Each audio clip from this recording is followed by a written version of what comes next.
हमारे यहां प्रकृति के खिलाफ चलना पाप माना जाता है।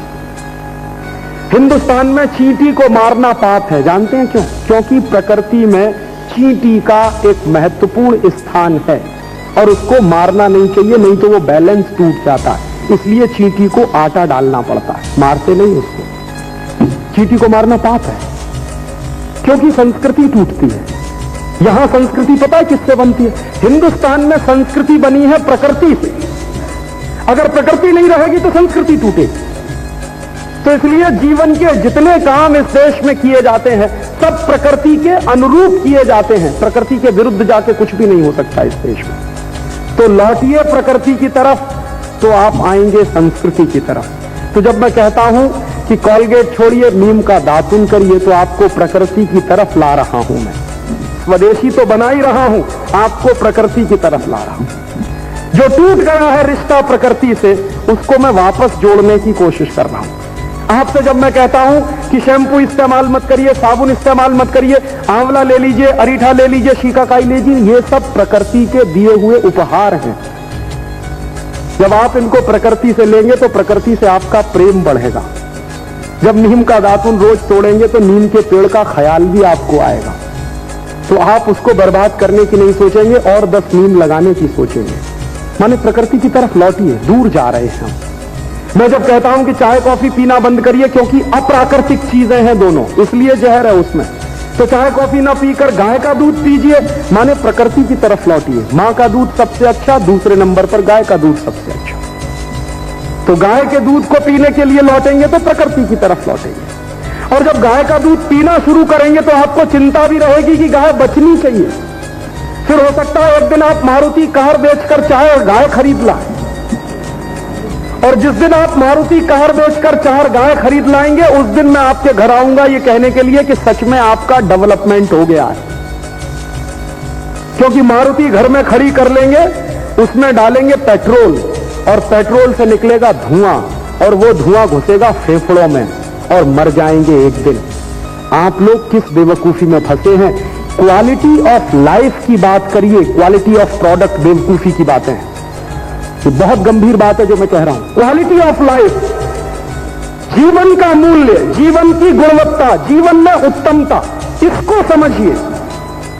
क्वालिटी ऑफ लाइफ में जिंदा रहने की कोशिश करिए। क्वालिटी ऑफ प्रोडक्ट जो है वो आपको कोई दिशा देने वाला नहीं। इसलिए स्वदेशी बनिए माने प्रकृति की तरफ लौटिए। स्वदेशी बनिए माने भारतीयता की तरफ लौटिए। ये जो टूट गया है रिश्ता पिछले 500 साल में अंग्रेजों के आने के कारण, उस टूटे हुए रिश्ते को जोड़ने के लिए मैं एक पुल का काम कर रहा हूं। बस इतनी भूमिका है, इससे ज्यादा कोई भूमिका नहीं। और अगर ये भूमिका आपको समझ में आ जाए तो आपका बहुत बहुत आभार, बहुत बहुत शुक्रिया, बहुत बहुत धन्यवाद।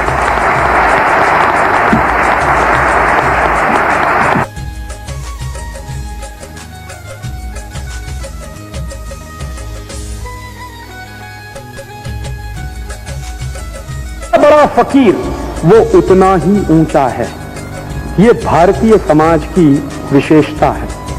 तो हमने तो त्याग और संयम को ही हिंदुस्तानी संस्कृति का बेस माना है। यूरोप और अमेरिका में क्या है? इसके ठीक उल्टा, जो जितना भोग करे वो उतना ही डेवलप्ड है। माने किसी के पास 1 कार है तो कम डेवलप्ड है, 2 हो जाए तो ज्यादा है, 3 हो जाए और ज्यादा, 4 हो जाए और ज्यादा, और 10, 12, 50 हो जाए तो बिलियनर है। यहां तो जिसने छोड़ा है वो भगवान है, वहां तो जो भोग रहा है उसको कहते हैं कि वो। और आप देखिए, जीवन का आनंद भोगने में नहीं है, त्यागने में है। ये गंभीर बात आप समझ लीजिए, तो जीवन आपका हमेशा खुशी रहेगा। जीवन के कोई भी क्षण को अनुभव करिए। आप सबसे ज्यादा आनंद कब महसूस करते हैं? जब सवेरे ही सवेरे उठते हैं, शौच के लिए जाते हैं, कुछ त्याग करते हैं, तब आनंद मिलता है। ये हंसने की बात नहीं है, ये बहुत गंभीर बात है। हाँ,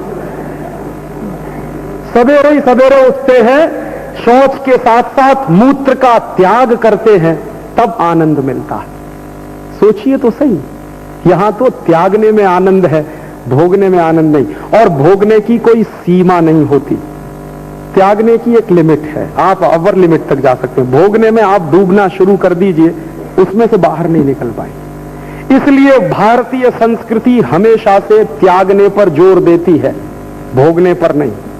भोगी जो होता है, जो कामी होता है, जो विषय वासना में